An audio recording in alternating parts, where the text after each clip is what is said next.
السلام علیکم ورحمۃ اللہ وبرکاتہ۔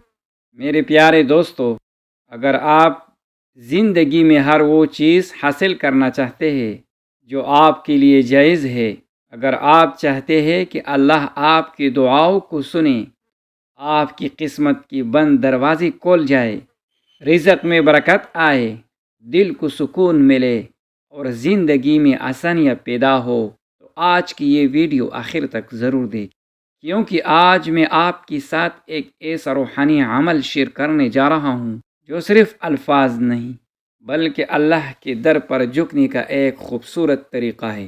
دوستو، زندگی میں ایک وقت ایسا ضرور آتا ہے جب انسان تنہائی میں بیٹھ کر خاموشی سے روتا ہے، دل میں عجیب سا درد ہوتا ہے، کوئی سمجھنے والا نہیں ہوتا، اور تب صرف ایک ذات یاد آتی ہے، اللہ۔ وہ لمحہ انسان کو اللہ کے قریب لے آتا ہے۔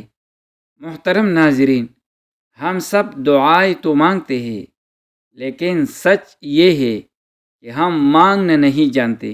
اگر دعا مانگنا سیکھنا ہو تو کسی فقیر کو دیکھو، وہ جب سوال کرتا ہے تو صرف زبان سے نہیں کرتا، اس کی آنکھ کی سوال کرتی ہے، اس کے ہاتھ سوال کرتے ہیں، اس کے حالات سوال کرتے ہیں۔ اور ہم بھی اللہ کے در کے فقیر ہیں، لیکن اکثر غرور، غفلت یا مصروفیات ہمیں سچی دعاؤں سے دور کر دیتی ہے۔ دوستو، اللہ کو صرف الفاظ نہیں چاہیے، اللہ کو ٹوٹا ہوا دل چاہیے، ایسا دل جو پوری عاجزی کے ساتھ کہے، یا اللہ، میرے پاس تیرے سوا کوئی نہیں۔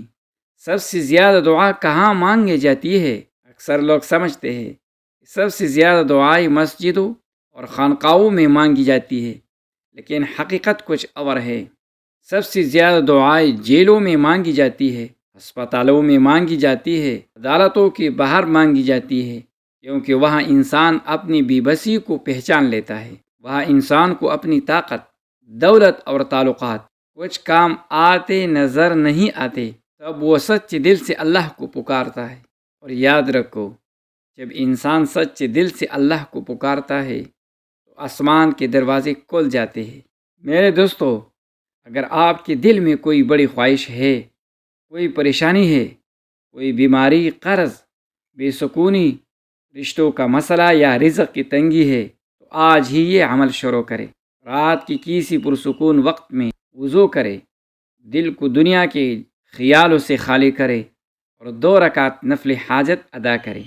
پہلی رکعت میں سورہ فاتحہ کے بعد 3 مرتبہ آیات الکرسی پڑھے، دوسری رکعت میں سورہ فاتحہ کے بعد 3 مرتبہ سورہ اخلاص پڑھے، پھر سلام پھرنے کے بعد 3 مرتبہ سورہ یاسین پڑھے، اور اس کے بعد اللہ کے سامنے اپنے دل کی ہر بات رکھ دے، رو کر مانگے، کیونکہ اللہ کو عاجزی بہت پسند ہے۔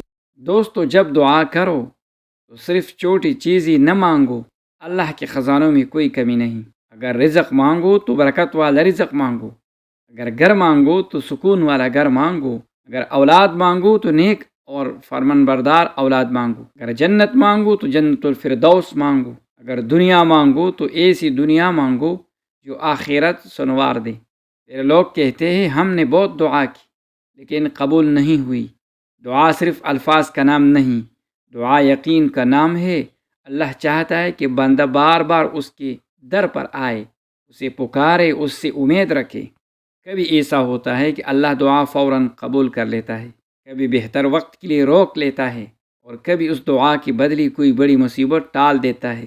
اس لیے کبھی دعا چھوڑا نہیں۔ غریب کی دعا کیوں طاقتور ہوتی ہے؟ دوستو، ایک حقیقت یہ بھی ہے، غریب انسان اکثر زیادہ دعا کرتا ہے کیونکہ اس کے پاس اللہ کے سوا کوئی سہارا نہیں ہوتا، اور راتوں کو اٹھ کر روتا ہے، ہاتھ اٹھاتا ہے اور اللہ کو پکارتا ہے۔ اس کی دعا میں درد ہوتا ہے، اور درد والی دعا عرش تک پہنچتی ہے۔ محترم ناظرین، والدین اپنی اولاد کے لیے جائیداد چھوڑتے ہیں، سونا چھوڑ جاتے ہیں، بینک بیلنس چھوڑ جاتے ہیں، لیکن بہت کم والدین ایسے ہیں جو اپنی اولاد کی نصیب کے لیے دعا کرتے ہیں۔ اگر اپنی نسلوں کو کامیاب دیکھنا چاہتے ہو تو ان کے لیے دعا کیا کرو، یا اللہ، میری اولاد کو اچھے نصیب عطا فرما، وسیع رزق عطا فرما، دین اور دنیا کی کامیابی عطا فرما۔ یقین مانے، والدین کی دعا اولاد کی تقدیر بدل سکتی ہے۔ میرے دوستو، یہ عمل ایک دن کا نہیں، اگر چند دن مسلسل سچے دل سے یہ عمل کریں گے تو آپ اپنی زندگی میں عجیب تبدیلی محسوس کریں گے۔ دل کو سکون ملے گا، گھر میں برکت ہوگی، بند راستے کھولنا شروع ہوں گے، اور سب سے بڑی بات، آپ اللہ سے تعلق مضبوط ہو جائے گا۔ یہ دنیا فانی ہے، یہاں ہر چیز ختم ہو جائے گی، مگر اللہ کے خزانے کبھی ختم نہیں ہوتے۔ جو لوگ اللہ سے مانگنا سیکھ لیتے ہیں وہ کبھی محروم نہیں رہتے۔ آج اگر آپ پریشان ہیں، اداس ہے تو ٹوٹے ہوئے ہے تو مایوس نہ ہو سکتا ہے آپ کی دعا قبول ہونے کا وقت بہت قریب ہو۔ بس اللہ کے در کو چھوڑنا مت، وہ رب ہے، اور رب کب اپنی بندے کو خالی ہاتھ نہیں لوٹاتا۔ اللہ تعالی ہم سب کی جائز دعاؤں کو قبول فرمائیے، ہمیں سکون، رزق، صحت، عزت اور جنت الفردوس عطا فرمائیے، آمین۔